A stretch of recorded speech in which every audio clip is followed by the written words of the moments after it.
Hello there. So this is another Game Boy unboxing. This is a game that I was introduced to through emulation, and I fell in love with it. This is amazing. I wanted to have it, and this now is before me. So what this game is actually, I have the DS case ready to go for it.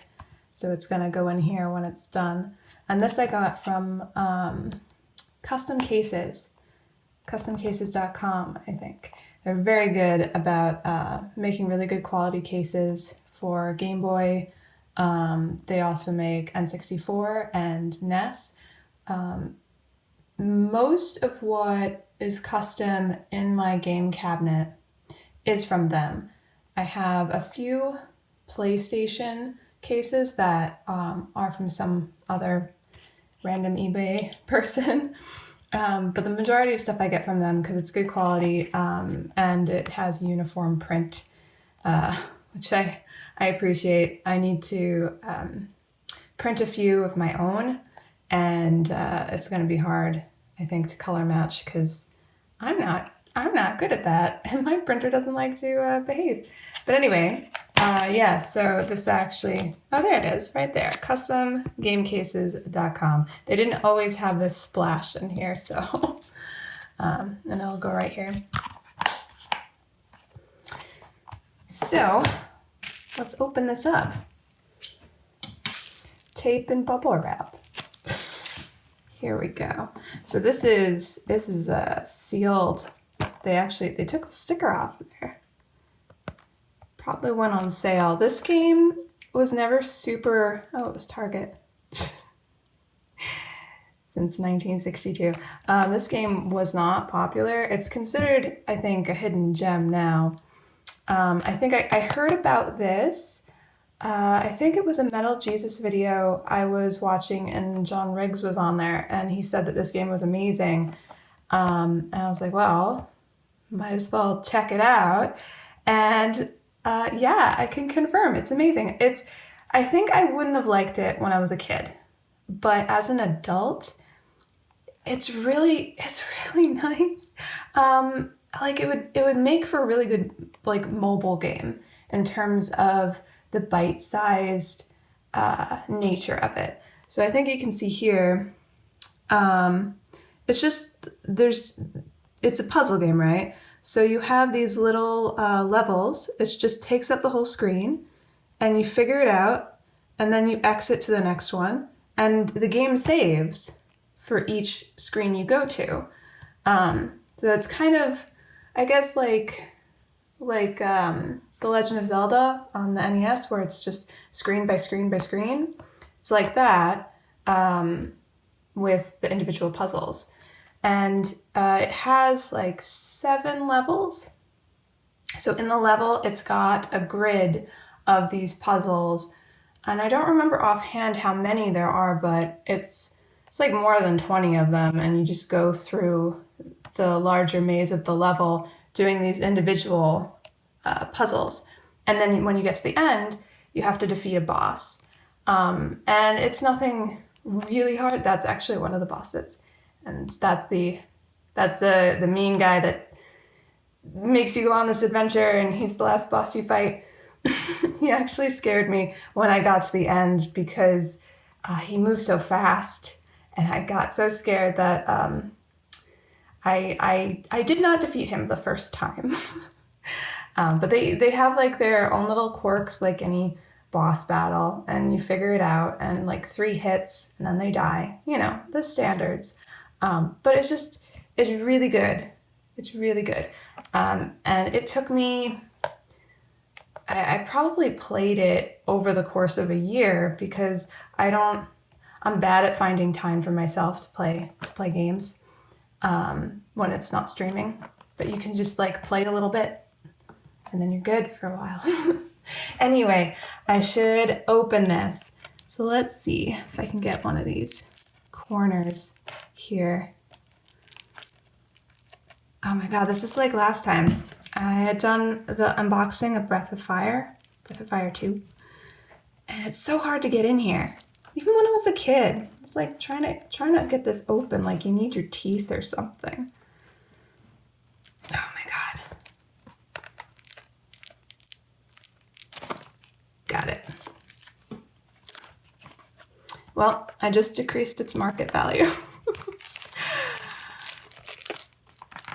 So yeah, right now I actually have quite a few boxes because I was one of those kids that actually saved their boxes. And I had them on display, so they're kind of rough. Some of them are in better condition than others. And right now they're kind of in storage. I'm looking to get the plastic protective covers. I'm gonna get those and then figure out a way to display these, because I'm more of a minimalist person and I want to be able to utilize everything I have. So just having these in storage where I don't see them is kind of misses the point, you know? So I'm thinking, you know, once I get the protective sleeve on them, having them out to look at, maybe do some high quality scans of this and the manual to just get it out there on the internet some more, depending on what's out there already in terms of quality. And just, yeah, having it out there. So this is, I guess, giving back to our community with a security sticker, I guess. I was like set off the alarm in the store.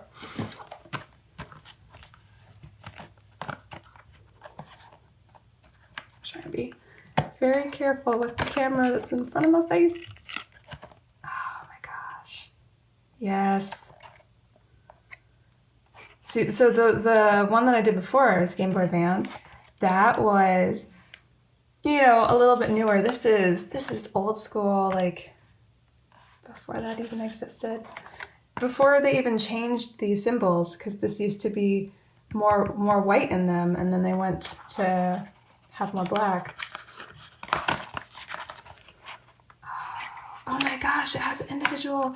They didn't have these because my first game was Pokemon Blue. Pokemon Blue didn't have this. It was just in there. I would have kept it if it had one of these. This is amazing. I see like these collectors and stuff where they have a bunch of these cartridges just out and about. I always want to get these cases. I never just want to have loose cards, but that's just me. But they usually have like these individual cases, and I thought, you know, that was basically their solution to me going overboard with a fancy case, and they're just using a simple one. But I guess some games actually came with this. This is amazing. Oh, so you press in. Okay, I thought it was like a clip, but no, you press in. That is awesome. Oh my gosh. Gray cart. Before Game Boy Color. She's beautiful, man. She's beautiful. Oh man, I didn't know it had cases. I mean, I guess I'll keep this if I have any loose carts that come my way. I have something to protect them when I don't have that case. Oh yes, because got the manual. Okay, there's something else in here. Come on, get out. Oh, I'm so ready for that. And that's it. So it just has this insert where the cartridge is, and then everything was in the back behind that. There we go. Another box for storage until I can put them out. I think, oh my goodness. I think they did a pretty good job. You know, like the quality is pretty good. The color shift is there, but I mean, like, you know, what are you gonna do?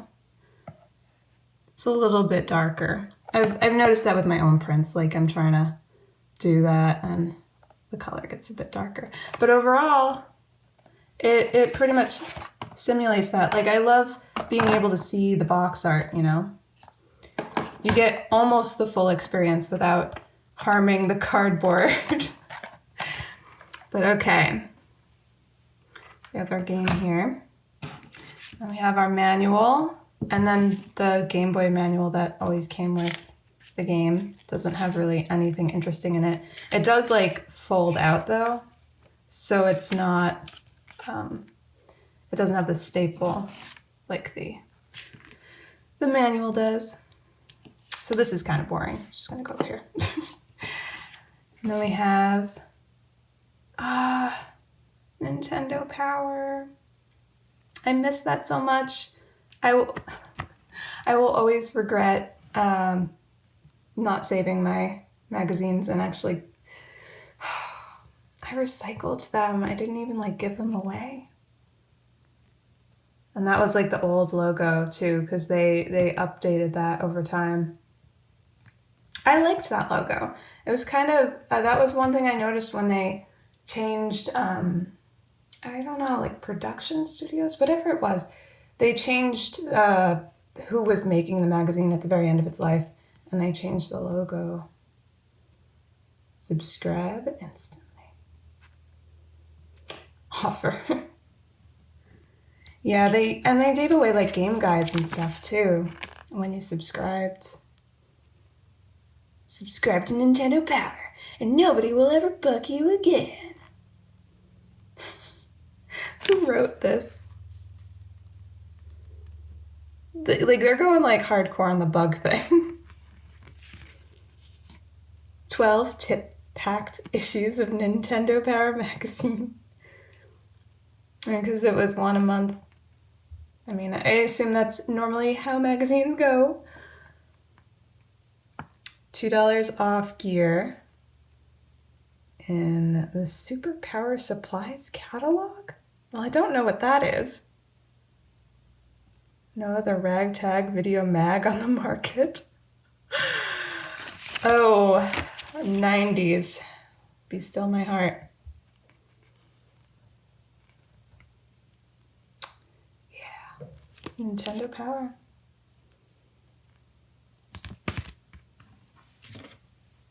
Yeah, because I think this came out 96. Should say back here. Yeah, 96. I was just a wee baby. Well, not a baby, but I was a kid. All right, so it lists the bosses, enemy characters, hints for conquest. Go for 100 points. I could never get 100 because I sucked at the mini games. The puzzles I could do. I solved all of the puzzles, but I couldn't get the mini games. My name is Grandpa Hint. My real name is a secret. If you listen to me, you'll do well. Well, spoiler, you never learn his real name if it's a secret. I don't tell you in the game. So yeah, it's pretty simple controls because it's a Game Boy Color. But yeah, I don't know if a PDF of this manual exists online. I'll have to check, because if it doesn't, I should scan this in. Because this is beautiful. It's in full color. Well, not full color, but it's in color. It's blue and black. I know it's like, you can tell when like a company goes all out and they're really like putting a lot of love into the whole experience of their product, you know? And a lot of the retro games really did that. And I love it so much. Like we have this extra bit here. And it's the newer games that I'm getting that are still admittedly kind of retro, like PlayStation 3 I've gotten into. Some games just don't even have manuals. Or if they do, it's only the, the licensed stuff. Nothing about the game itself. Yeah. So, I will have to print it in Japan. Look at that. So I'll have to look into that and see if I need to scan that for everybody, for the world, for preservation. And then this thing. Oh my gosh, what are you? Play. Okay, so this doesn't look like it's Mania related. It just looks like something to get you to buy more stuff. Oh gosh. Play it loud. I don't know if this can fit on screen here. It's kind of awkward because portrait. It's a portrait. Oh, whoa. Oh my God. So 90s. Kirby's Pinball Land, Tetris 2, Donkey Kong, Wario Land. I'm looking into Wario Land. Wario Land 2, actually. I'm not really great at platformers. As an understatement. 2D platformers. 3D, that's more like was my generation, so I'm kind of more used to those. But Wario, I think I can get behind because it's kind of like Sonic, where if you get hit, you don't lose a life. But it's not as speedy as Sonic because that's the one I suck the most at. I'm slow. I'm Nintendo slow. So this is adorable. This is adorable. I wasn't sure what it was, but I like it. I love that kind of stuff where it really is like a piece from the time period. There was some listings for, I'm a little bit off topic, a little bit of a tangent, which is basically a lot of what this video is. For my PlayStation 1 game, Xena, there were a few listings for it when I wanted to pick it up.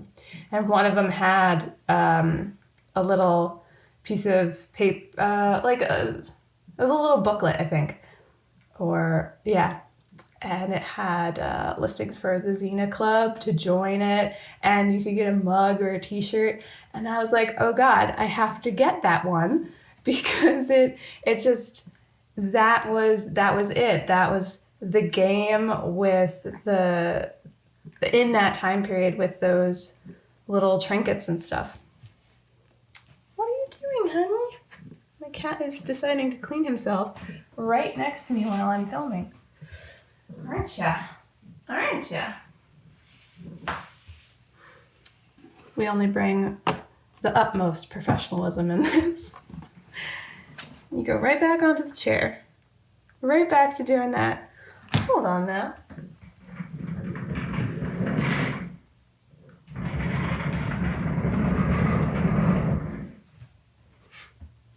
Okay. Anyway, let's open this case up and move everything over. I guess like this can't really fit in here, so out you go again. This is like not the easiest thing in the world to do. I'm like struggling with it.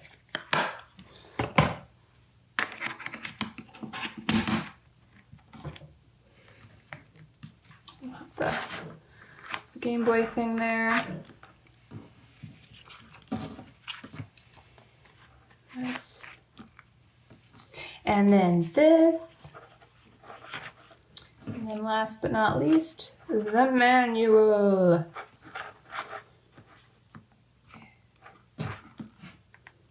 Love it. All right. Well, there you go. An unboxing video of Mania. I hope you enjoyed. I have the other unboxing video, like I mentioned. I have a few videos of my gaming cabinet, decked out with gaming stuff, if you're interested. I'm trying to do updates every once in a while when I get enough new stuff to warrant it. And yeah,